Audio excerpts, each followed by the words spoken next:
സംസ്ഥാനത്ത് ശക്തമായ മഴ തുടരും. ഇന്ന് 8 ജില്ലകളിലാണ് ഓറഞ്ച് അലർട്ട് ഉള്ളത്. കോഴിക്കോട്, വയനാട്, കണ്ണൂർ ജില്ലകൾക്ക് നിലവിലുള്ള റെഡ് അലർട്ട് തുടരും.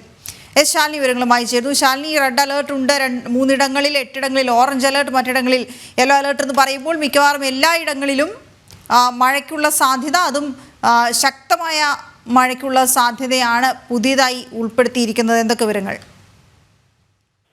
വീണ, തിരുവനന്തപുരം, കൊല്ലം ഒഴികെയുള്ള 12 ജില്ലകൾക്കും മഴ മുന്നറിയിപ്പുണ്ട് എന്നുള്ളതാണ് ഏറ്റവും ഒടുവിൽ വന്നിട്ടുള്ള കാലാവസ്ഥാ നിരീക്ഷണ കേന്ദ്രത്തിന്റെ ബുള്ളറ്റിനിൽ നിന്ന് നമുക്ക് മനസ്സിലാക്കാൻ സാധിക്കുന്നത്.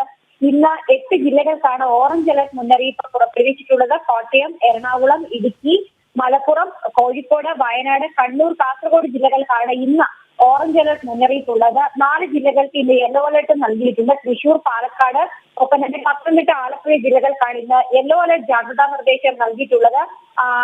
വീണ സൂചിപ്പിച്ചതുപോലെ തന്നെയാണ് റെഡ് അലർട്ട് മുന്നറിയിപ്പ് കൂടി സംസ്ഥാനത്ത് 3 ജില്ലകൾക്ക് നിലനിൽക്കുന്നുണ്ട്. നാളെയാണ് കോഴിക്കോട്, വയനാട്, കണ്ണൂർ ജില്ലകൾക്ക് റെഡ് അലർട്ട് മുന്നറിയിപ്പുള്ളത്. നാളെ എല്ലാ ജില്ലകൾക്കും മഴ മുന്നറിയിപ്പ് ഉണ്ട് എന്നതാണ് ശ്രദ്ധേയമായിട്ടുള്ള കാര്യം. വരും ദിവസങ്ങളിൽ മധ്യ കേരളത്തിലും വടക്കൻ കേരളത്തിലും മഴ ശക്തമാകും, തീവ്രമാകും എന്നുള്ളതാണ് നമുക്ക് ഈ മുന്നറിയിപ്പിൽ നിന്ന് മനസ്സിലാക്കാൻ സാധിക്കുന്നത്.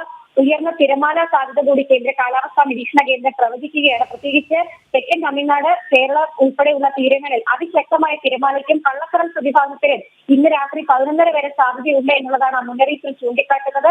അതിശക്തമായ കാറ്റിനും, പ്രത്യേകിച്ച് കാലവർഷ കാറ്റ് ശക്തി പ്രാപിക്കുന്നതോടൊപ്പം തന്നെ സംസ്ഥാനത്ത് അതിശക്തമായ കാറ്റിന് കൂടി സാധ്യതയുണ്ട് എന്നുള്ളതും സംസ്ഥാന ദുരന്ത നിവാരണ അതോറിറ്റി മുന്നറിയിപ്പായി നൽകുകയാണ്. 35 മുതൽ 55 കിലോമീറ്റർ വരെ വേഗത്തിൽ ശക്തമായ കാറ്റ് ചില മണിക്കൂറുകളിൽ ഉണ്ടാകാനുള്ള സാധ്യത ഉള്ളതുകൊണ്ട് തന്നെ പൊതുജനങ്ങൾ അത്തരത്തിൽ ജാഗ്രത പാലിക്കണമെന്നൊരു മുന്നറിയിപ്പ് കൂടി നിലനിൽക്കുന്നുണ്ട്. പ്രത്യേകിച്ച് മലയോര മേഖലകളിലും തീരദേശ മേഖലകളിലും താമസിക്കുന്നവർ അതീവ ജാഗ്രത പാലിക്കണമെന്നൊരു മുന്നറിയിപ്പ് കൂടി ഈ ഒരു പശ്ചാത്തലത്തിലുണ്ട്. കഴിഞ്ഞ ദിവസങ്ങളടക്കം ഇടിമിന്നൽ തുടർന്ന് മരണങ്ങളടക്കം റിപ്പോർട്ട് ചെയ്ത സാഹചര്യത്തിൽ ഇടിമിന്നൽ ജാഗ്രതാ നിർദ്ദേശവും പുറപ്പെടുവിക്കുകയാണ് സംസ്ഥാന ദുരന്ത നിവാരണ അതോറിറ്റി. പുറത്ത് ജോലി ചെയ്യുന്നവരടക്കമുള്ളവർ ഈ മഴയോട് കൂടിയുള്ള ഈ സമയത്ത് അതീവ ജാഗ്രത പാലിക്കണം, സുരക്ഷിത സ്ഥാനത്തേക്ക് മാറണമെന്നൊരു മുന്നറിയിപ്പ് കൂടി നിലനിൽക്കുന്നുണ്ട്. അതായത് സംസ്ഥാനത്ത് അതിശക്തമായ മഴ, കാലവർഷം ശക്തി പ്രാപിക്കുന്നു എന്നുള്ളതാണ് കാലാവസ്ഥാ നിരീക്ഷണ കേന്ദ്രം പ്രവചിക്കുന്നത്. എന്തായാലും ജാഗ്രത തുടരും. അതേസമയം തന്നെ സംസ്ഥാനത്ത് നിലവിലെ സാഹചര്യങ്ങളും പ്രളയ സാഹചര്യം ഉൾപ്പെടെയുള്ള കാര്യങ്ങൾ കേന്ദ്ര NDRF സംഘവും വിലയിരുത്തുകയും പരിശോധിക്കുകയും ചെയ്യുന്നുണ്ട്.